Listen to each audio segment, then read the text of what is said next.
There's not much to do when all I can is thinking about you.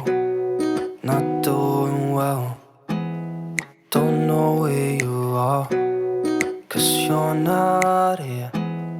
It's been way too long. If I could lay down beside you, I would. When nothing really matters, that's all I wanna do. I hope that you are safe and that I will see you soon. Xin chào các bạn, chào mừng các bạn đến với clip đầu tay của mình.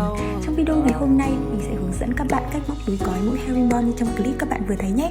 Chúng ta cùng bắt đầu luôn thôi. Nguyên liệu mình sử dụng trong tutorial ngày hôm nay bao gồm 2 cuộn cói sợi raffia màu trắng sữa và một cuộn màu cà phê cho phần hoa trang trí, một cặp quai gỗ tròn đường kính 13,5 cm, một cây móc size 6 tương ứng với 3,5 mm. Các bạn cũng cần chuẩn bị thêm một vài cái đánh dấu này, kim khâu này và cả cái kéo nữa nha. Để thực hiện sản phẩm này thì mình sẽ bắt đầu làm từ đáy, một nửa phần thân đến quai và cuối cùng là phần còn lại của thân. Số đo 3 vòng của em này là đáy dài 20 cm, rộng 3 cm, thân cao 21 cm, miệng túi 36 cm. Ok, thông số như vậy là cũng hòm rồi, chúng ta cùng bắt tay vào làm luôn thôi. Để cho túi có độ cứng cáp, mình sẽ móc chập 2 sợi cùng lúc. Để tạo vòng 1 của đáy thì đầu tiên các bạn hãy tạo cho mình một nốt thắt vào móc. Các bạn cứ làm theo tùy cái cách mà các bạn cảm thấy dễ làm nhất nha.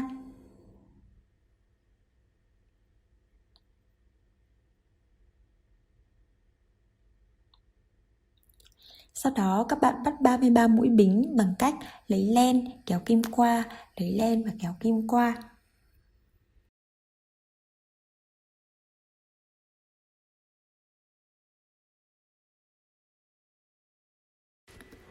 Các bạn sẽ bỏ qua 2 chân mũi đầu tiên tính từ móc, tạo 2 mũi đơn chung một chân vào chân thứ 3 này. Và các bạn sẽ đánh dấu vào mũi vừa tạo này cho mình nhé. Mũi này sẽ được tính là mũi đầu tiên của vòng.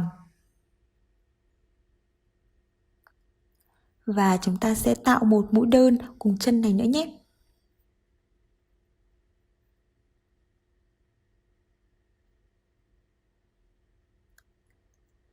Tiếp theo, các bạn hãy tạo cho mình một mũi đơn một chân vào 29 chân tiếp theo nhé.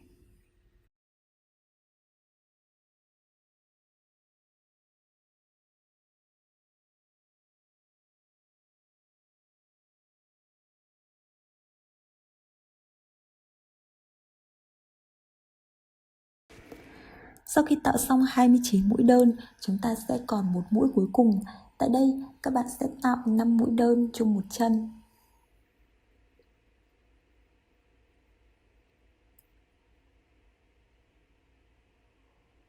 Chúng ta tạo xong được mũi đầu tiên, 1,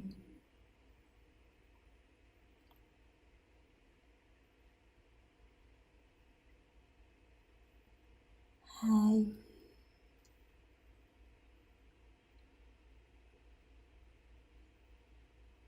3,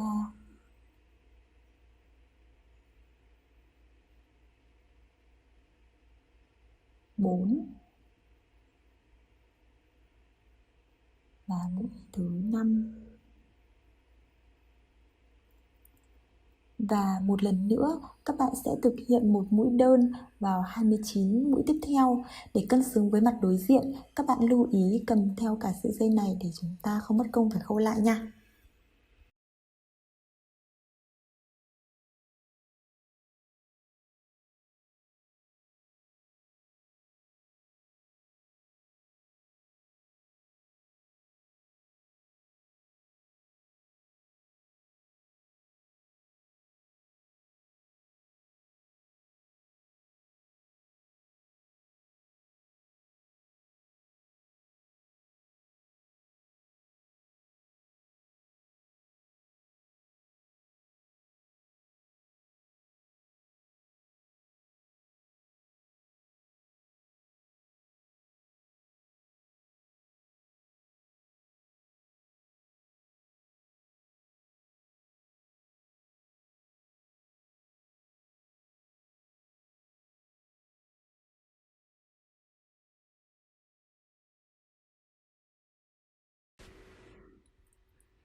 Sau khi tạo xong 29 mũi, các bạn sẽ tạo 2 mũi đơn chung một chân vào chân mũi cuối.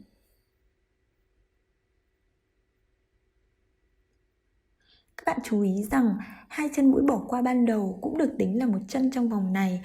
Tạo một mũi trượt vào mũi này để kết thúc vòng nha. Sang đến vòng thứ 2 thì việc đầu tiên lúc nào cũng vậy là mình sẽ lên 2 mũi bính, và tất nhiên nó cũng được tính là một mũi. Các bạn sẽ đánh dấu vào mũi này, đây sẽ được tính là mũi đầu tiên của vòng tiếp theo nha.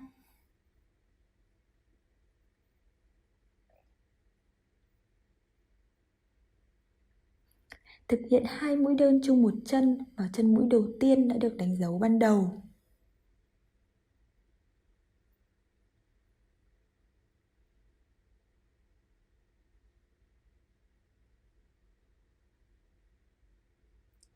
Các bạn tiếp tục thực hiện một mũi đơn một chân và 31 mũi tiếp theo nhé.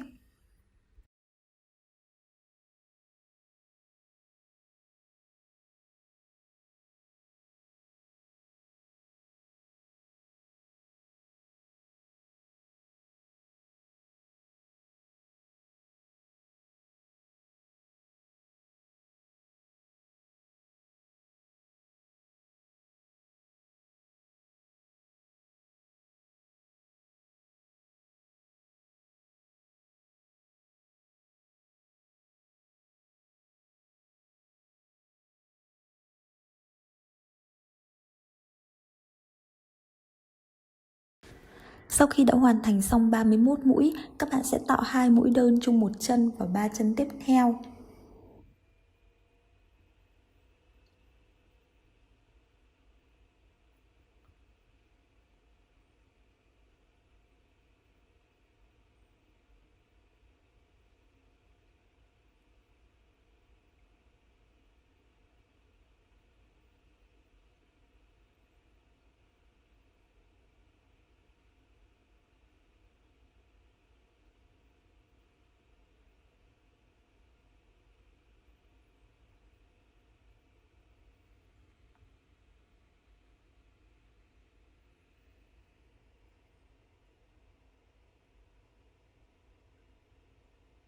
Và tiếp theo, các bạn tạo một mũi đơn vào 31 mũi tiếp theo. Các bạn có thể đánh dấu vào mũi đầu tiên này để thuận tiện cho việc đếm số mũi nhé.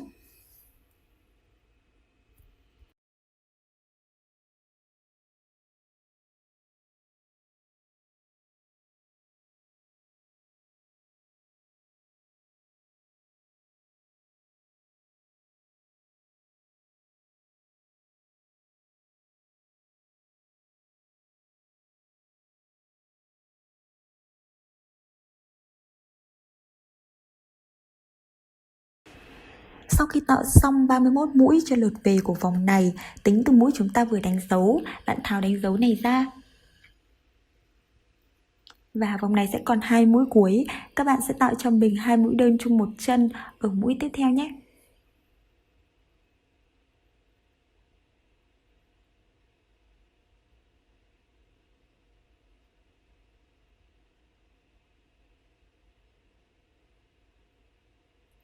Và ở chân tiếp theo, bạn tạo cho mình một mũi đơn.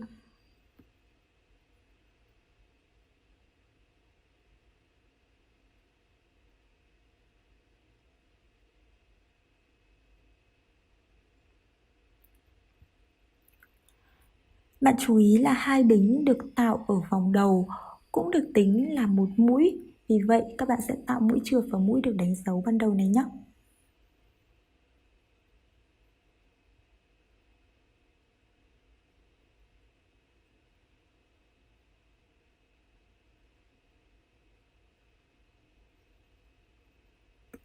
Kết thúc vòng này cũng là hoàn thành xong phần đáy.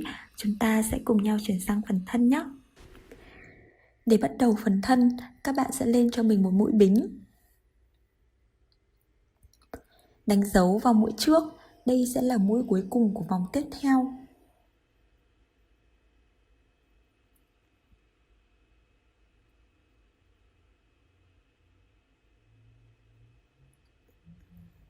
Tạo một mũi đơn cùng chân với mũi trượt vừa rồi.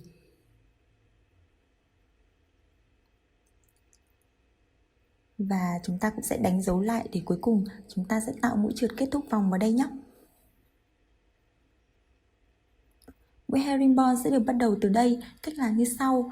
Đưa kim móc vào sợi bên trái của mũi trước, móc sang chân tiếp theo, lấy len và kéo qua. Lúc này bạn sẽ có 3 sợi trên kim, lấy len và kéo qua cả 3 sợi trên kim. Một lần nữa, đưa kim móc vào sợi thứ hai của mũi đơn trước, móc sang chân tiếp theo, lấy len và kéo qua. Lúc này bạn sẽ có 3 sợi trên kim, lấy len và kéo qua cả 3 sợi. Các bạn lại tiếp tục lấy sợi bên trái của mũi trước, móc sang chân tiếp theo, lấy len và kéo qua cả 3 sợi trên kim. Vòng 1 là một vòng bình thường, không tăng giảm số lượng mũi nên khá dễ làm. Các bạn cứ tiếp tục thực hiện mỗi mũi một chân như vậy cho đến hết vòng. Lưu ý là các bạn luôn lấy sợi thứ hai của chân mũi đứng trước để móc và đừng bỏ quên bất kỳ một chân mũi nào nhé.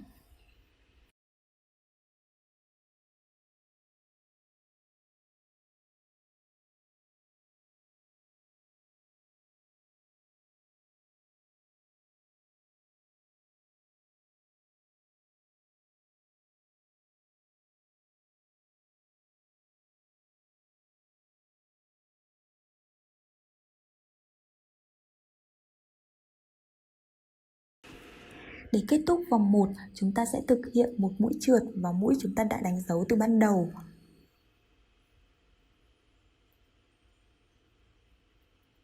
Tổng số lượng mũi mà các bạn phải có trong vòng 1 là 74 mũi. Và bây giờ mình sẽ đánh dấu vào chân mũi tiếp theo. Đây sẽ là chân mũi cuối cùng của vòng sau. Vòng thứ hai sẽ là một vòng được thực hiện ở mặt trái và tăng mũi nên sẽ phức tạp hơn một chút. Chúng ta cùng thực hiện nhé. Để bắt đầu vòng thứ hai, mình sẽ lên một mũi bính. Mũi bính này không được tính là một mũi, sau đó mình sẽ xoay mặt sản phẩm. Vì vòng tăng nên tại chân mũi đầu tiên các bạn hãy thực hiện 2 mũi một chân luôn nhé. Bạn có thể dễ dàng nhìn thấy mũi chữ V ở vị trí phía trên và mũi chữ V ở mặt trước. Chúng ta sẽ đâm kim vào cả 3 dây này. Cách làm như sau.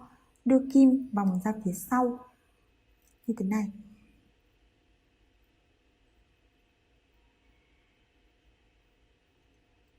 Sau đó các bạn lấy len và kéo qua.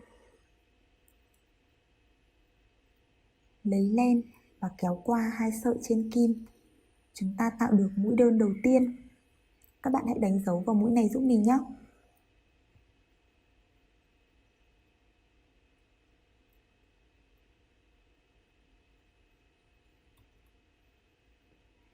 Ở mũi thứ hai, chúng ta sẽ đưa kim vòng ra phía sau.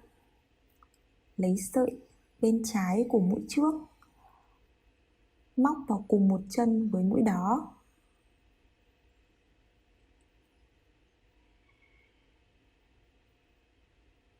Và lấy len kéo qua. Lúc này chúng ta sẽ có 3 sợi trên kim. Chúng ta sẽ lấy len và kéo qua cả 3 sợi. Bây giờ các bạn sẽ có 2 mũi như thế này. Và bây giờ các bạn sẽ tiếp tục thực hiện cho mình mỗi mũi một chân vào 33 mũi tiếp theo nhé. Tương tự chúng ta cũng sẽ đưa vòng kim ra phía sau, lấy sợi bên trái của mũi trước, móc sang chân tiếp theo, lấy len và kéo qua. Tiếp tục lấy len và kéo qua cả 3 sợi trên kim. Các bạn cứ lặp lại các bước tương tự cho đến khi các bạn có đủ 33 mũi nhé.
Sau khi thực hiện xong 33 mũi đơn thì ở chân mũi tiếp theo mình sẽ thực hiện tăng mũi.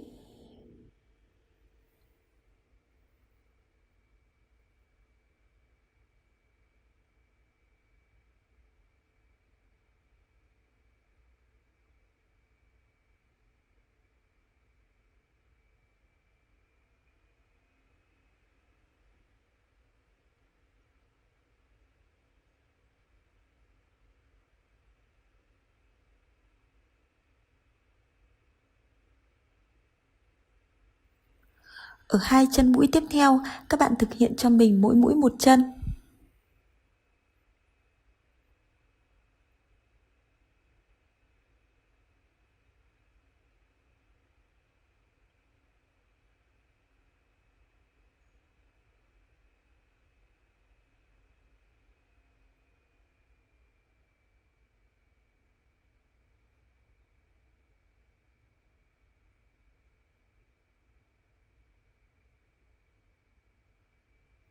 Và ở chân mũi tiếp theo, các bạn sẽ thực hiện tăng mũi.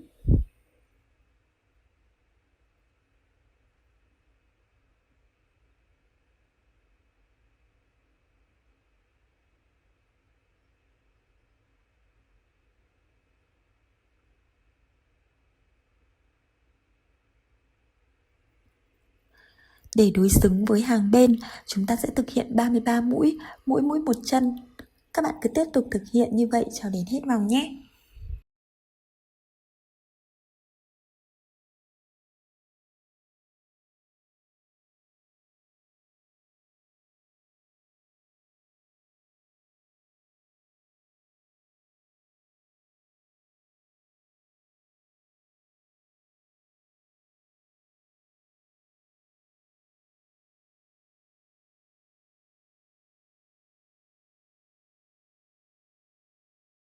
Với 3 chân mũi còn lại, mình sẽ thực hiện một mũi tăng ở chân tiếp theo.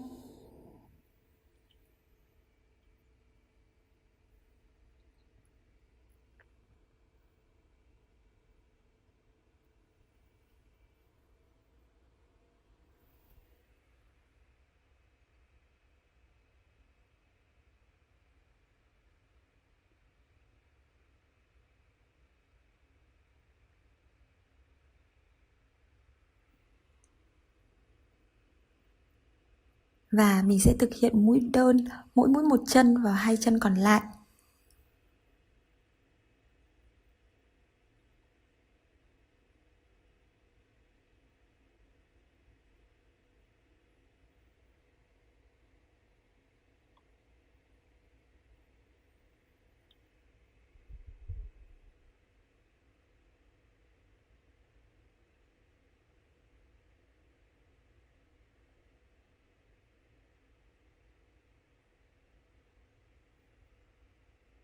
Và bây giờ thì chúng ta sẽ cùng test hàng một chút nha. Xoay chiều sản phẩm lại, các bạn có thể nhìn thấy mũi herringbone đã dần hình thành đẹp như thế này đây. Và để kết thúc vòng, mình sẽ thực hiện một mũi trượt vào mũi chúng ta đã đánh dấu ban đầu. Bạn nhớ lấy sợi bên trái của mũi trước rồi mới thực hiện mũi trượt nha. Tổng số mũi mà chúng ta phải có cho vòng 2 là 78 mũi.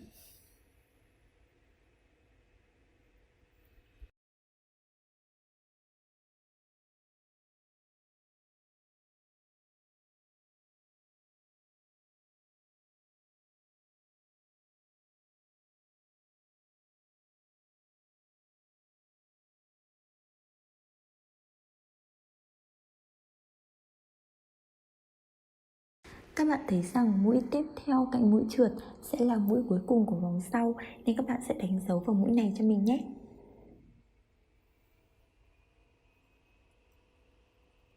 Và để bắt đầu vòng này, mình sẽ lên một mũi. Sau đó mình sẽ xoay mặt sản phẩm. Đây là một vòng thường, các bạn sẽ thực hiện mỗi mũi herringbone đơn một chân cho đến hết vòng nha. Mình sẽ làm từ từ cùng các bạn những mũi đầu tiên nhé.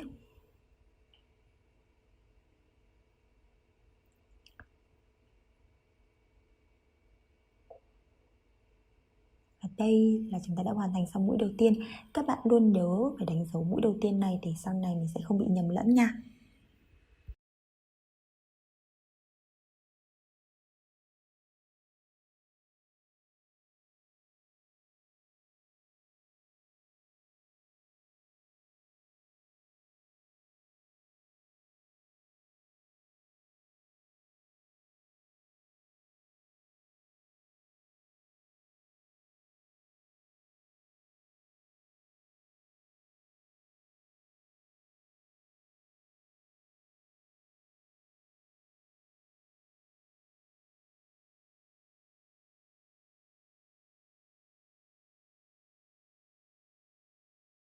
Đây là mũi cuối cùng mà chúng ta đã đánh dấu ban đầu. Mình sẽ thực hiện một mũi đơn vào đây.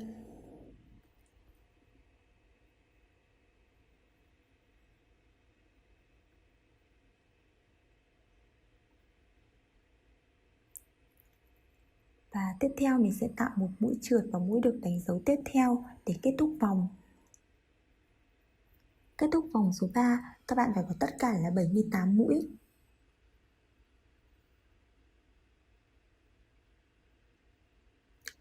Trước khi chuyển sang vòng thứ tư thì chúng ta sẽ đánh dấu vào mũi tiếp theo bên cạnh mũi trượt nhé. Đây sẽ là mũi cuối cùng của vòng sau. Tương tự như vòng 2, vòng 4 sẽ được thực hiện ở mặt trái và là một vòng tăng mũi. Để bắt đầu vòng thứ tư, các bạn sẽ lên cho mình một mũi bính và xoay chiều sản phẩm. Các bạn sẽ thực hiện một mũi tăng vào mũi tiếp theo.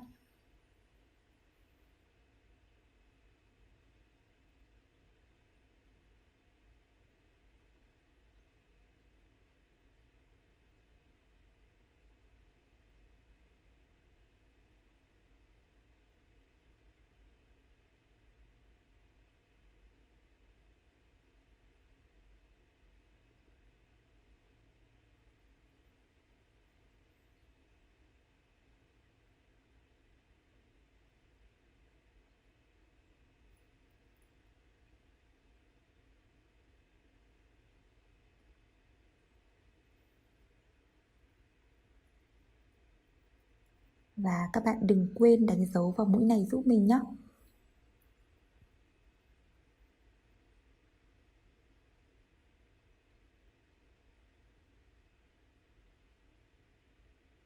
Và chúng ta sẽ thực hiện thêm một mũi cùng một chân vào mũi này nữa.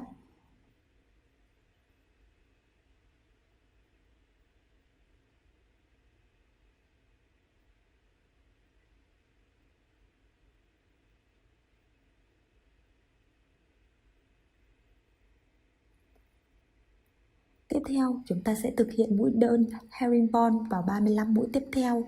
Chúng ta sẽ cùng nhau thực hiện một vài mũi đầu nhé.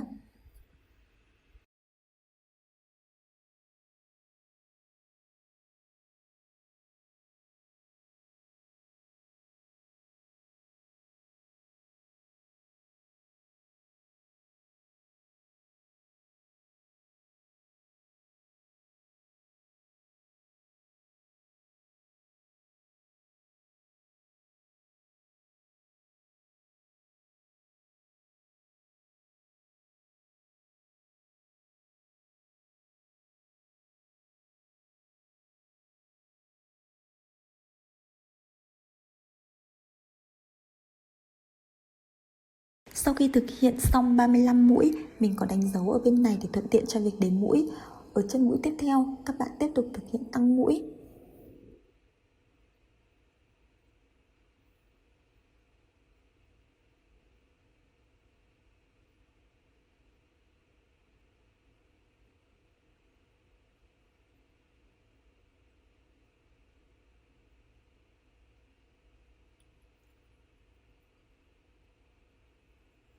Sau đó mình sẽ thực hiện một mũi herringbone một chân ở hai chân tiếp theo.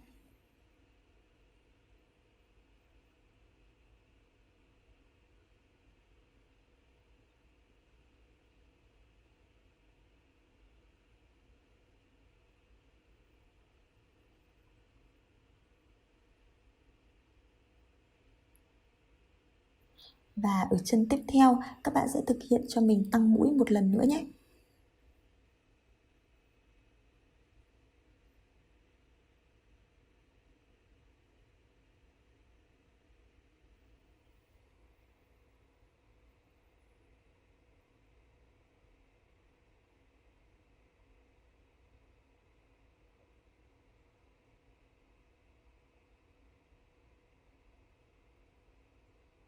Và ở lượt bên này, các bạn sẽ tiếp tục thực hiện cho mình 35 mũi, mỗi mũi một chân nha.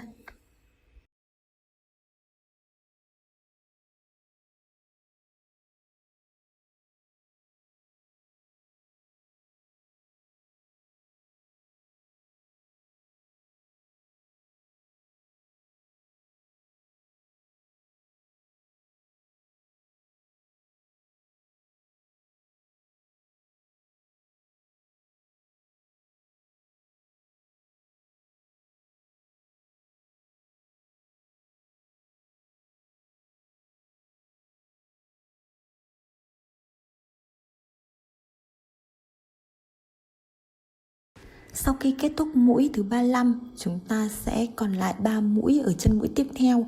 Mình sẽ thực hiện một mũi tăng tại đây.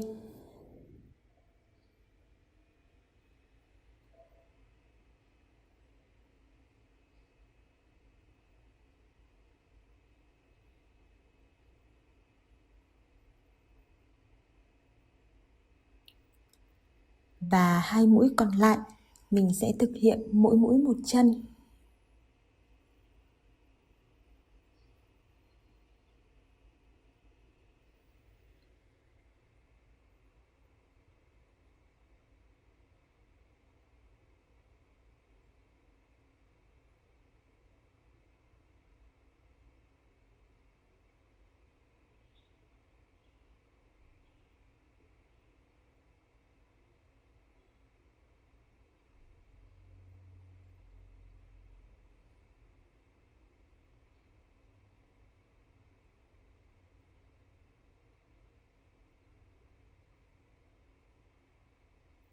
Ở đây thì có dấu màu xanh để đếm số mũi vòng trước, không cần thiết nữa thì mình sẽ bỏ ra.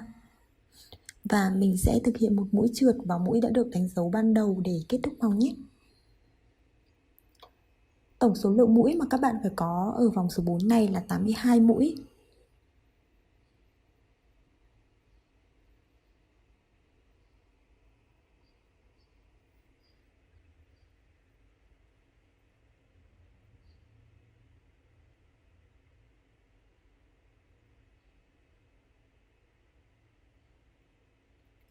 Và tương tự như các vòng trước, các bạn sẽ thấy bên mũi cạnh, mũi trượt vừa rồi sẽ là mũi cuối cùng của vòng tiếp theo.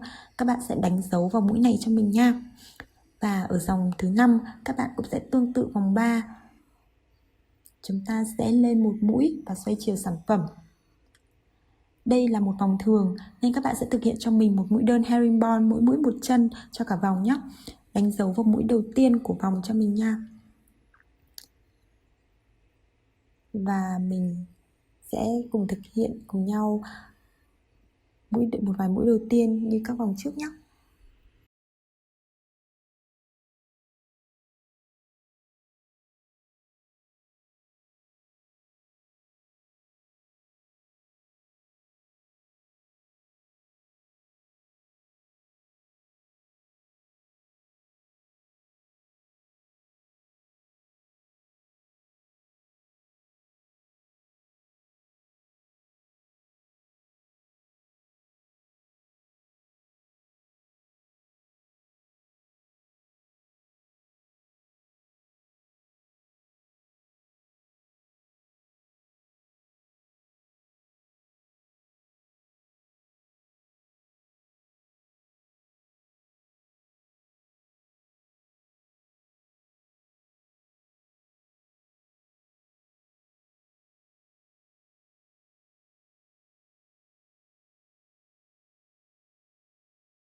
Mình vừa thực hiện xong vòng 5 và bây giờ mình sẽ tạo một mũi trượt và mũi được đánh dấu để kết thúc vòng. Ở vòng 5, các bạn phải có tổng là 82 mũi. Trước khi chuyển sang vòng thứ 6 thì chúng ta sẽ đánh dấu vào mũi tiếp theo bên cạnh mũi trượt.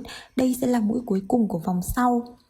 Tương tự như vòng 2, 4, vòng 6 cũng được thực hiện ở mặt trái và là một vòng tăng mũi. Để bắt đầu vòng thứ 6, các bạn sẽ lên cho mình một mũi và xoay chiều sản phẩm. Các bạn thực hiện một mũi tăng vào chân mũi tiếp theo.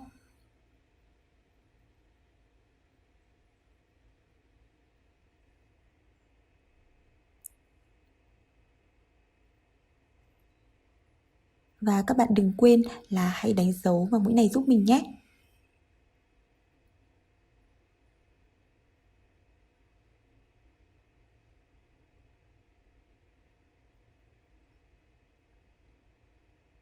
Và chúng ta sẽ tạo thêm một mũi đơn cùng một chân này nữa.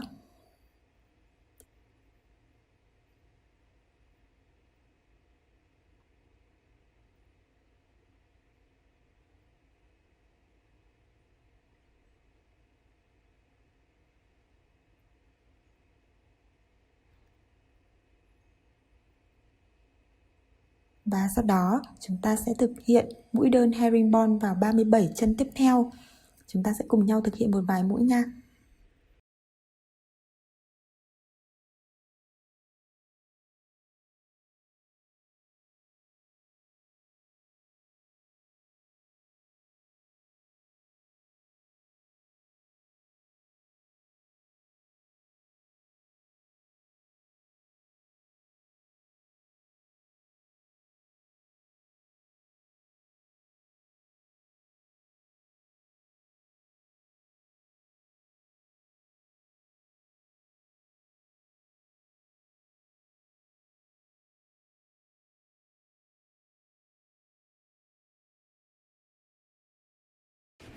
Mình vừa thực hiện xong 37 mũi. Ở chân mũi tiếp theo, các bạn tiếp tục thực hiện tăng mũi như sau.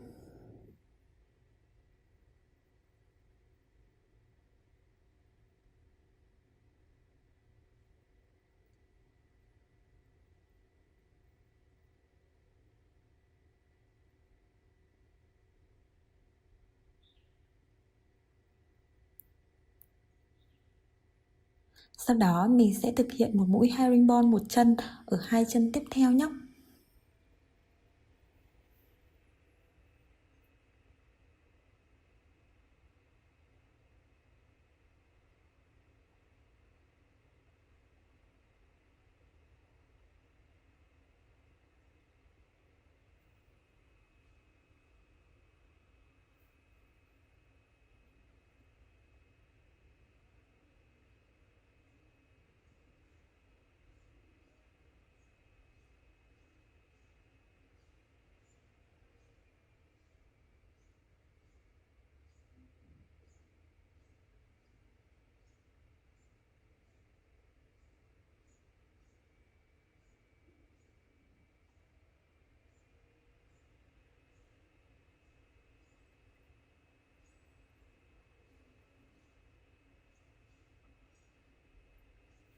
Và ở lượt bên này, các bạn tiếp tục thực hiện cho mình 37 mũi, mỗi mũi một chân nha.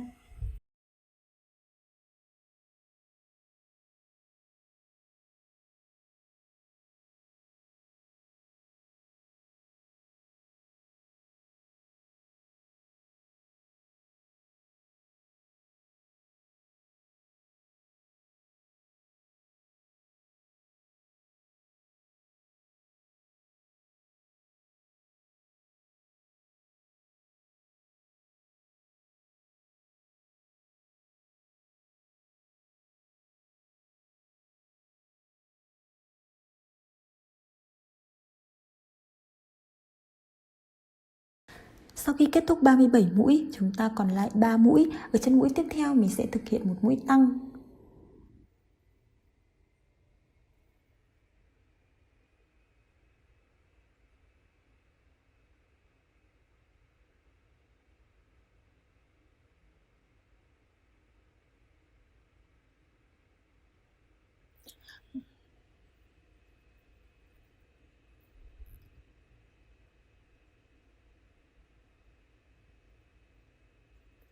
Và ở 2 mũi còn lại, mình sẽ thực hiện mỗi mũi một chân.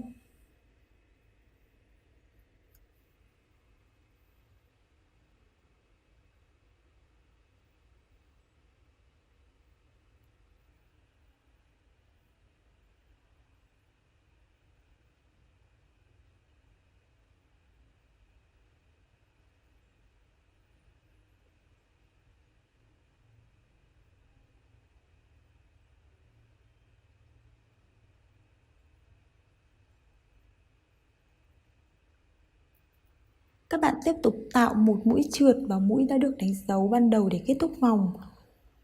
Tổng số lượng mũi các bạn phải có ở vòng số 6 này là 86 mũi. Qua một vài vòng vừa rồi, chúng mình đã nắm được quy tắc tăng mũi túi cũng như là cách thực hiện các mũi herringbone rồi. Bây giờ các bạn tiếp tục thực hiện các vòng còn lại của chiếc túi theo công thức sau đây nhé. Chúng mình sẽ gặp lại nhau sau khi phần thân đã được hoàn thành nha.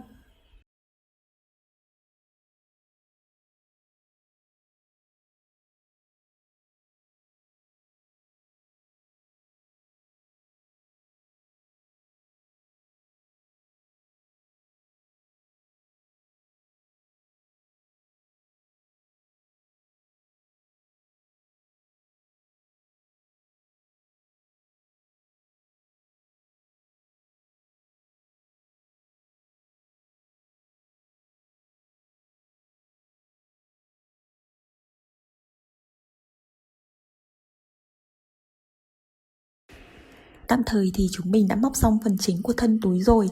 Cứ ăn mừng chút đã nhỉ? Trông rất xinh phải không nào? Bây giờ thì chúng mình sẽ chuyển sang phần quai túi nhé. Ở đây thì mình đã móc sẵn một chiếc rồi. Mình sẽ hướng dẫn các bạn chiếc còn lại nha.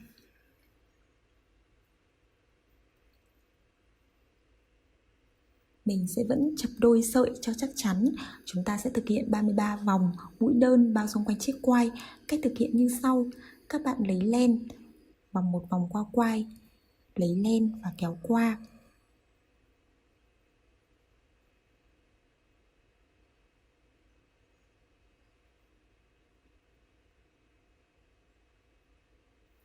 Chúng ta sẽ lên một mũi bính và đánh dấu vào mũi đầu tiên này cho mình nhé.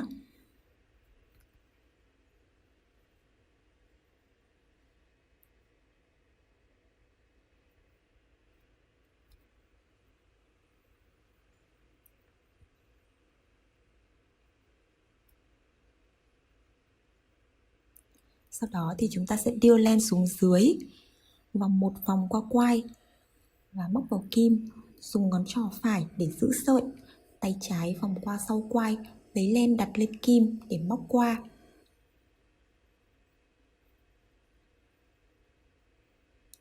Các bạn cứ làm như vậy cho đến khi chúng ta có đủ 33 mũi trên quai.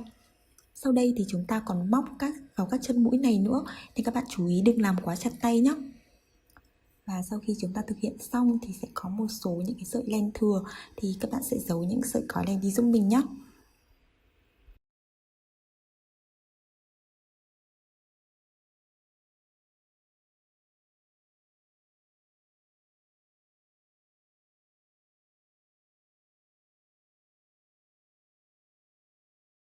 Sau khi đã thực hiện xong phần quai, mình sẽ đánh dấu ở có quai và thân.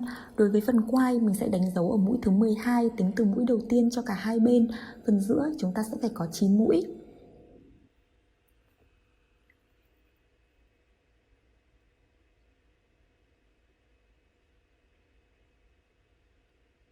Và đối với phần thân, mình sẽ đánh dấu từ mũi thứ 26, tính từ mũi đầu tiên cho cả hai bên.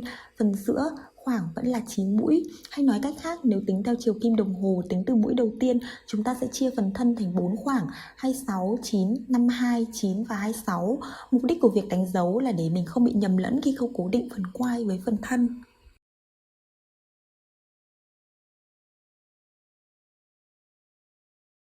Ở bước này, mình sẽ sử dụng kim khâu len. Các bạn khâu lần lượt theo thứ tự các mũi trong khoảng 9 mũi đã đánh dấu của phần thân vào quai nhé. Hoàn thành xong phần khâu, các bạn lật túi lại, khâu một mũi chốt và khâu các sợi thừa giấu vào bên trong nhé.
Và mình đã hoàn thành xong việc khâu quai vào túi. Bây giờ chúng mình sẽ phải móc nốt phần còn lại của thân. Trước tiên, các bạn bắt mũi vào chân đầu tiên này cho mình nhé. Các bạn chú ý, chúng ta lại quay trở về móc mũi herringbone nên chúng ta sẽ phải lấy 3 sợi của mũi. Bắt đầu vòng 26 của thân bằng cách lên một mũi.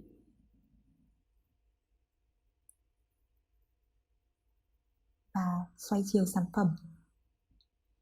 Do vòng 25 là một vòng thường được móc ở mặt phải nên vòng 26 sẽ là một vòng tăng và được móc ở mặt trái. Công thức của phần này sẽ khác một chút so với phần trước, cụ thể là ở dòng này các bạn sẽ tạo cho mình 23 mũi, mỗi mũi một chân ở lượt đầu tiên.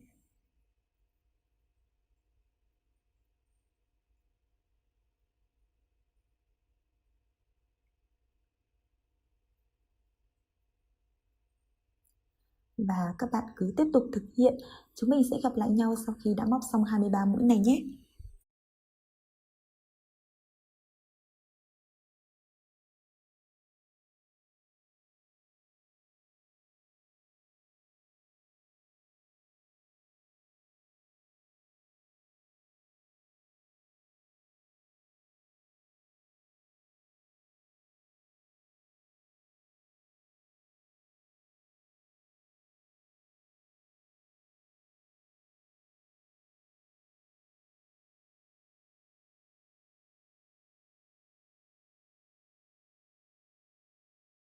Sau khi thực hiện xong 23 mũi, ở chân mũi tiếp theo các bạn sẽ tạo cho mình một mũi tăng.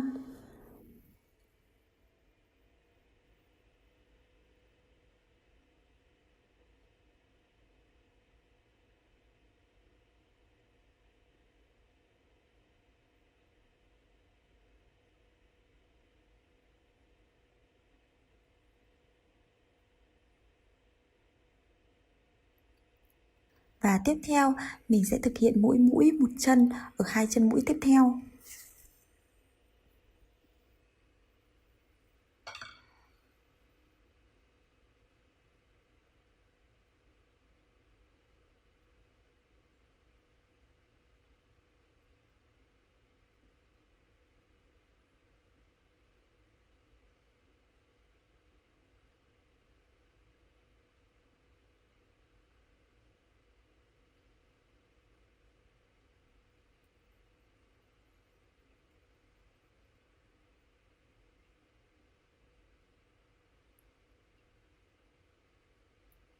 Và ở chân mũi kế tiếp, mình lại tiếp tục tạo một mũi tăng.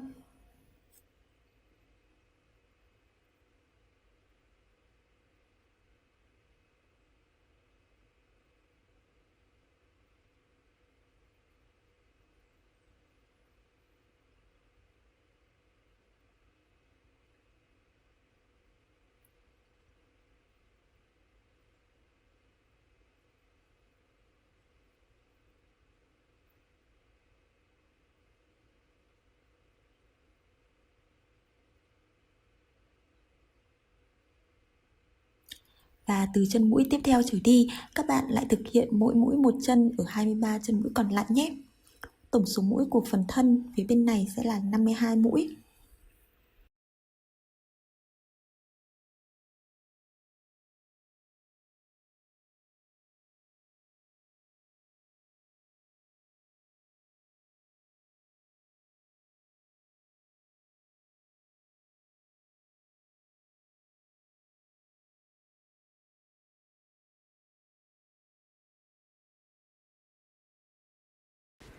Kết thúc vòng 26, bây giờ mình sẽ chuyển sang vòng 27.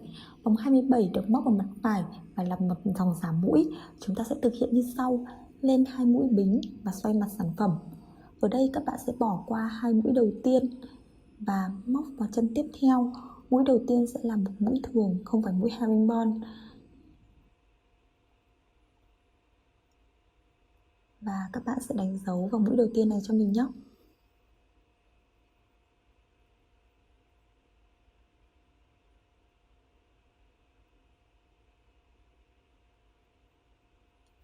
Một lần nữa, chúng ta sẽ bỏ qua chân mũi tiếp theo để móc vào chân kế tiếp. Từ đây, chúng ta sẽ móc bình thường, mỗi mũi herringbone một chân và các bạn cứ móc cho đến khi còn thừa 4 mũi cuối nhé.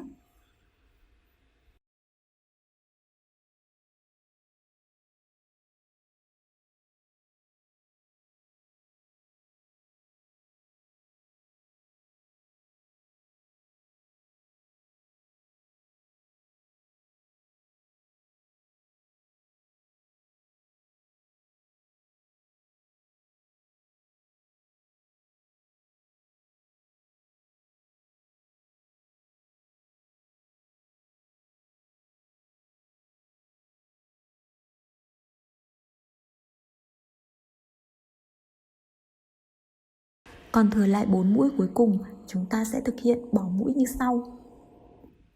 Bỏ một chân kế tiếp và móc vào chân kế bên.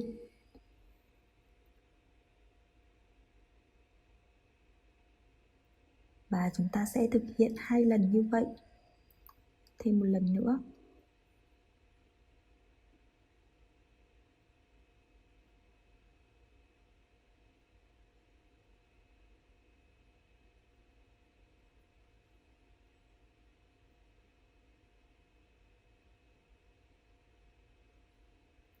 Chân mũi cuối cùng này sẽ khá là khít và chúng ta sẽ lấy hơi khó một chút.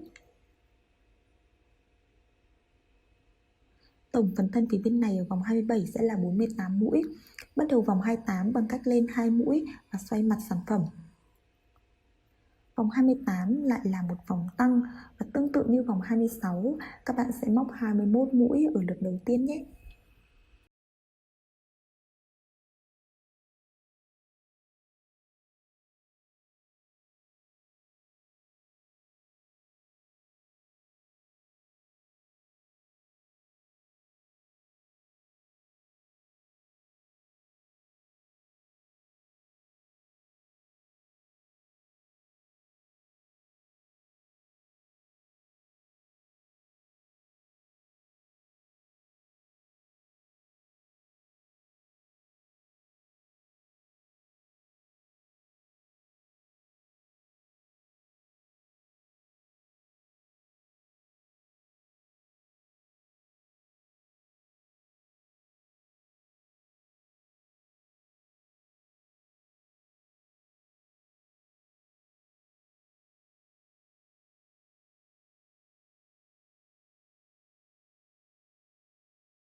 Sau khi thực hiện xong 21 mũi, ở chân mũi tiếp theo các bạn sẽ tạo một mũi tăng cho mình nhé.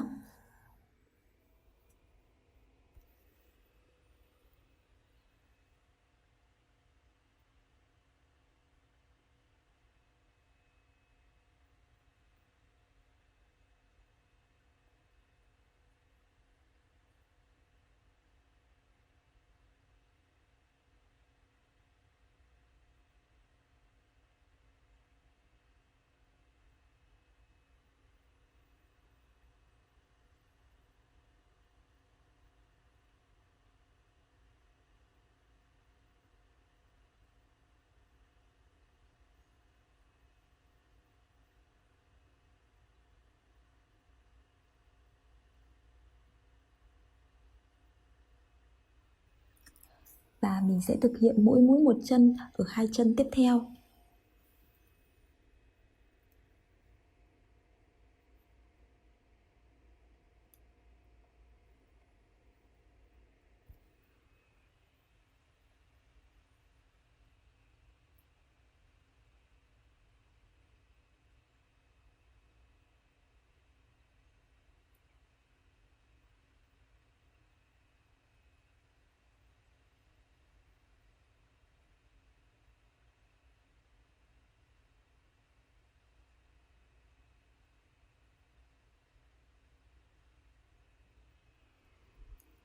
Ở chân mũi tiếp theo, mình sẽ tiếp tục tạo một mũi tăng.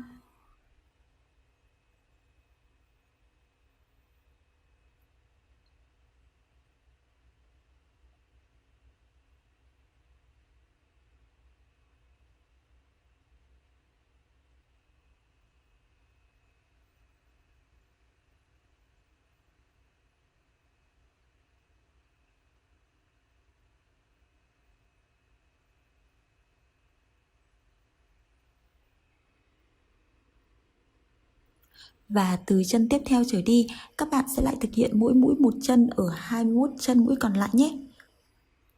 Tổng số mũi của phần thân phía bên này sẽ là 48 mũi.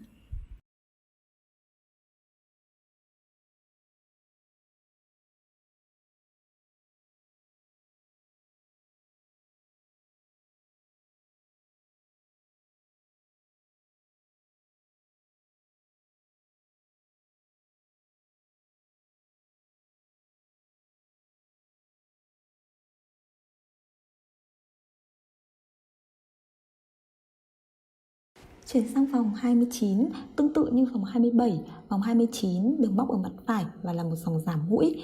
Chúng ta cùng thực hiện như sau. Lên 2 mũi bính và xoay mặt sản phẩm. Ở đây thì các bạn sẽ bỏ qua cho mình mũi đầu tiên và móc tiếp vào chân tiếp theo. Mũi đầu tiên sẽ là một mũi thường, không phải là mũi herringbone.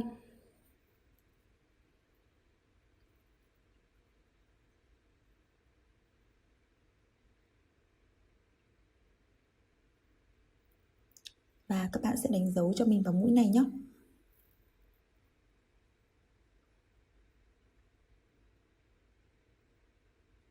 Một lần nữa, bỏ qua chân mũi tiếp theo và móc vào chân kế tiếp.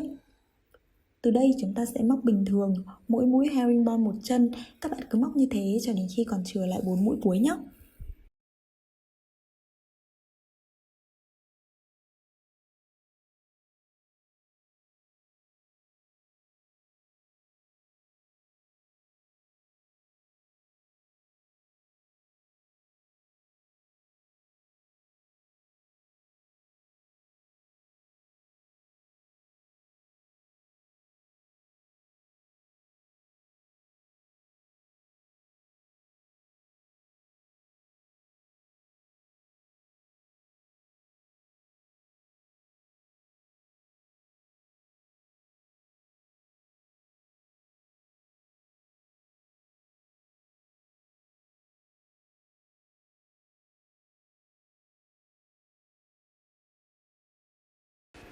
Còn lại 4 mũi cuối cùng, chúng ta sẽ thực hiện bỏ mũi như sau.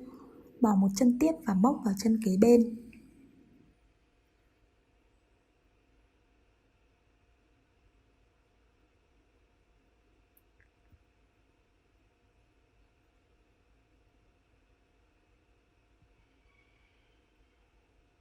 Và chúng ta sẽ thực hiện 2 lần như vậy. Tổng phần thân phía bên này ở vòng 29 sẽ là 44 mũi.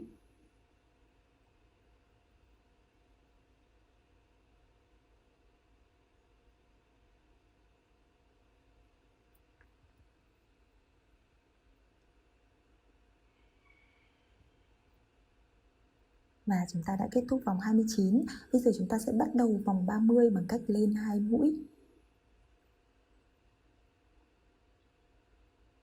Và xoay chiều sản phẩm. Vòng 30 lại là một vòng tăng và các bạn sẽ móc 19 mũi ở lượt đầu tiên nhé.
Sau khi thực hiện xong 19 mũi, ở chân mũi tiếp theo các bạn sẽ tạo cho mình một mũi tăng.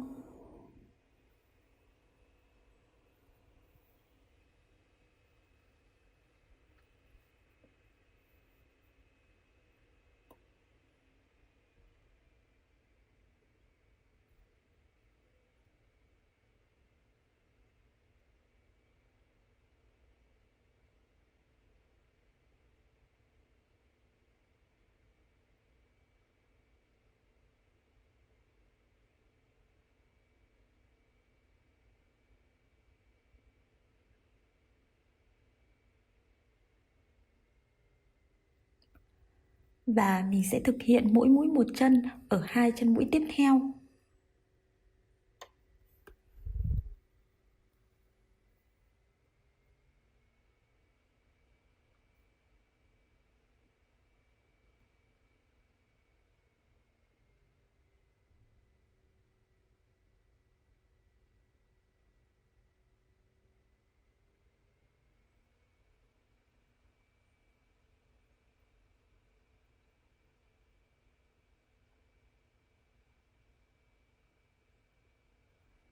Và ở chân mũi tiếp theo, mình lại tiếp tục tạo một mũi tăng.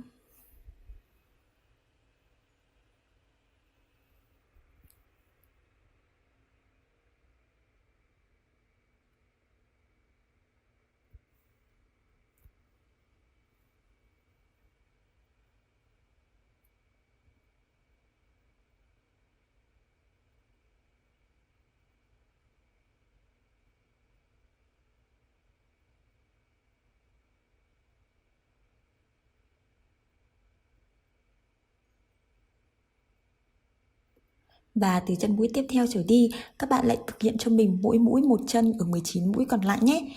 Tổng số mũi của phần thân phía bên này sẽ là 44 mũi.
Kết thúc vòng 30, chúng ta sẽ chuyển sang vòng 31.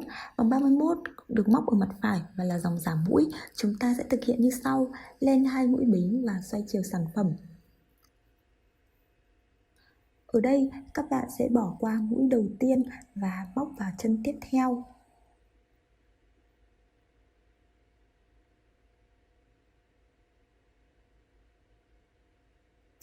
Mũi đầu tiên sẽ là một mũi thường, không phải mũi herringbone, và các bạn sẽ đánh dấu vào mũi này cho mình nhé.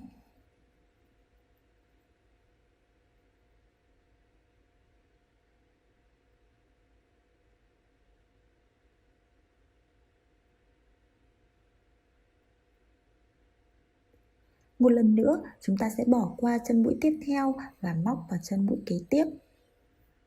Từ đây, chúng ta sẽ móc bình thường, mỗi mũi herringbone một chân. Các bạn cứ móc đến khi còn thừa lại 4 mũi cuối nhé.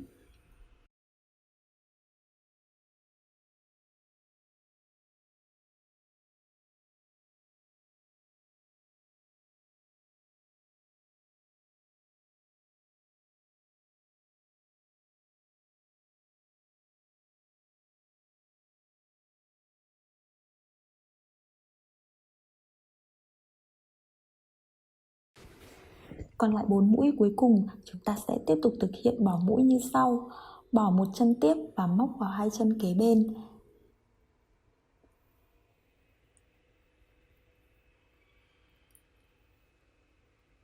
Và chúng ta sẽ thực hiện 2 lần như vậy.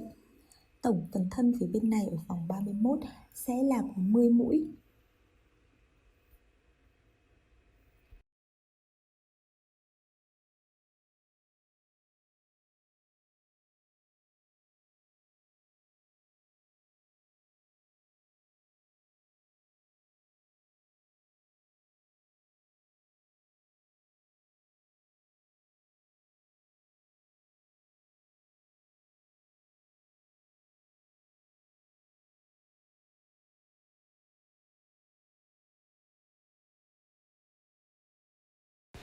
Và sau khi thực hiện xong vòng 31, mình sẽ tạo thêm phần mép túi để túi cứng cáp hơn các bạn nhé.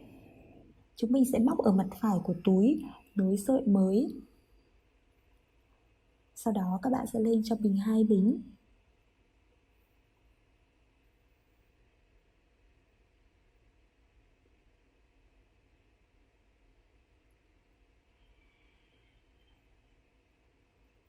Và chúng ta sẽ bỏ qua chân mũi tiếp theo để móc một mũi đơn bình thường, không phải mũi herringbone.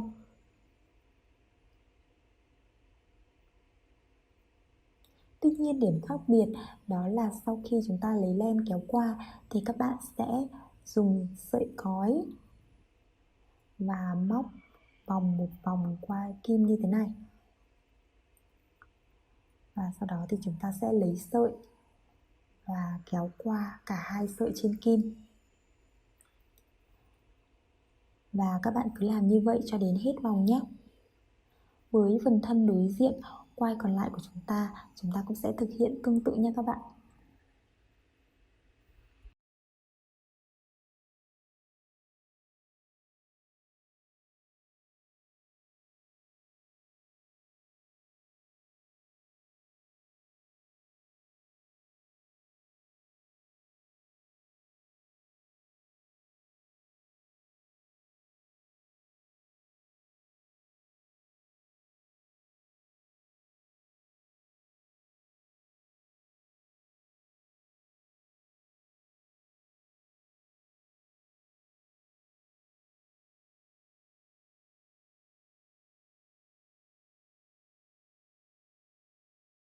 Và để tạo phấn hoa trang trí, mình đã chuẩn bị thêm một cuộn cói màu cà phê để làm cánh và một cuộn cói màu trắng sữa để làm nhụy.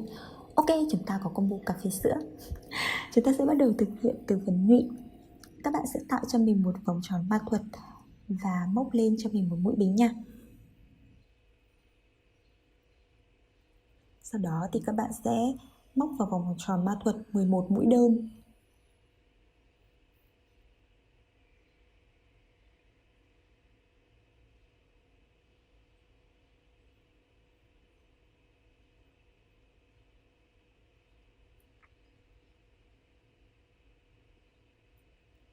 Và các bạn sẽ khít vòng tròn ma thuật này lại cho mình nha.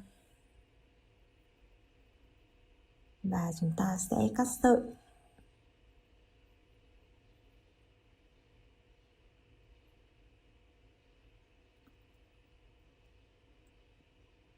Ở đây thì chúng ta sẽ luồn sợi dây thừa vào dây trước.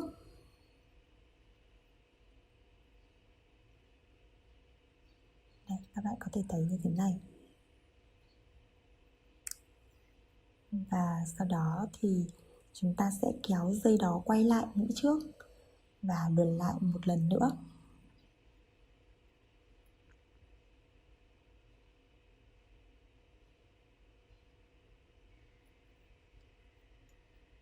Và các bạn có thể thấy chúng ta có rõ đủ 11 mũi như thế này.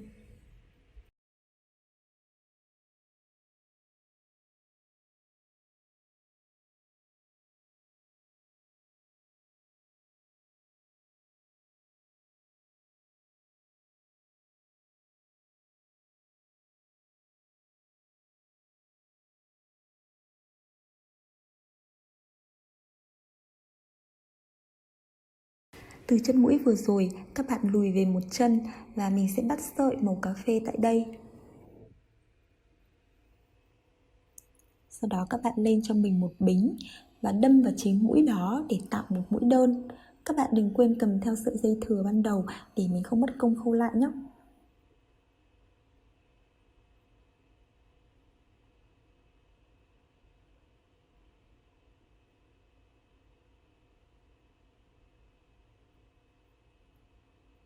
Tại đây thì các bạn sẽ lên cho mình 2 mũi bính. Và mình sẽ tạo 5 mũi kép đôi vào chân tiếp theo.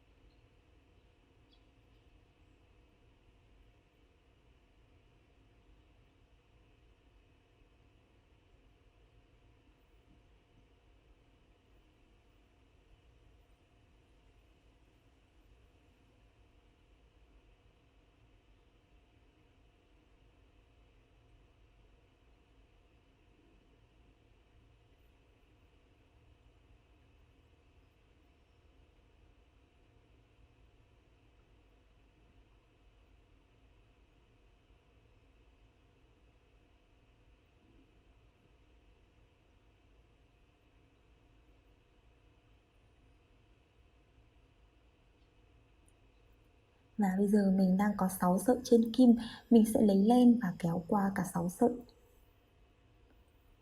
Sau đó các bạn sẽ tạo cho mình một bính để chốt phần cánh này, và chúng ta sẽ lên 2 bính. Các bạn tạo thêm một mũi đơn vào chân tiếp theo.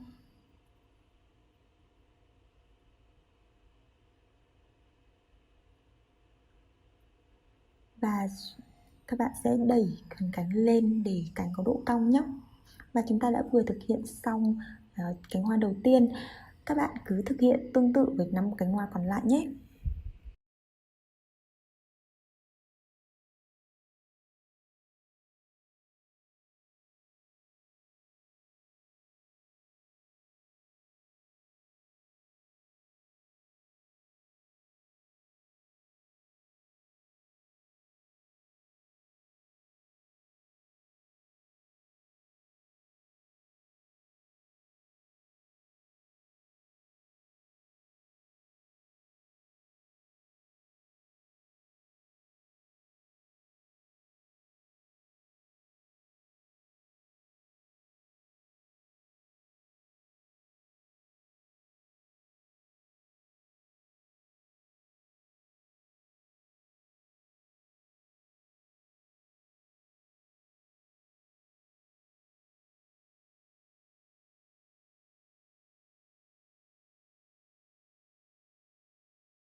Sau khi móc xong cánh cuối cùng thì tại đây các bạn cũng sẽ tạo cho mình một mũi chốt và lên cho mình 2 mũi bính. Chúng ta sẽ tạo mũi trượt vào mũi đầu của cánh hoa đầu tiên.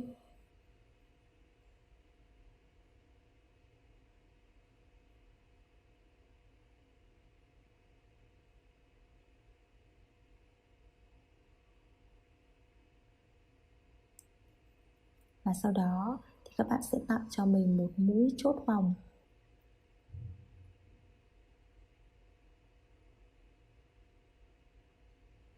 Ok, và chúng ta đã hoàn thành xong hoa trang trí cho chiếc túi rồi đấy các bạn.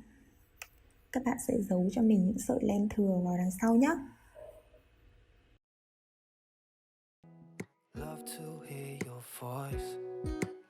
Cuối cùng thì chúng mình cũng đã hoàn thành xong chiếc túi cói dài hơi này rồi các bạn ơi. Bạn thích để một khóm hoa thế này hay một chiếc huy hiệu kiểu này? Có rất nhiều cách để chúng ta có thể decor cho chiếc túi cói của mình đấy. Vậy thì các bạn cứ thỏa sức sáng tạo nha. Hy vọng các bạn thích video này. Hãy like nếu các bạn thích và đừng quên subscribe cho kênh YouTube của mình nhé. Cũng như là ấn vào quả chuông bên dưới để nhận được thông báo mỗi khi mình ra video mới. Tuần mới vui vẻ nha cả nhà. Mình sẽ gặp lại các bạn sớm thôi. Còn bây giờ thì xin chào và hẹn gặp lại. Bye!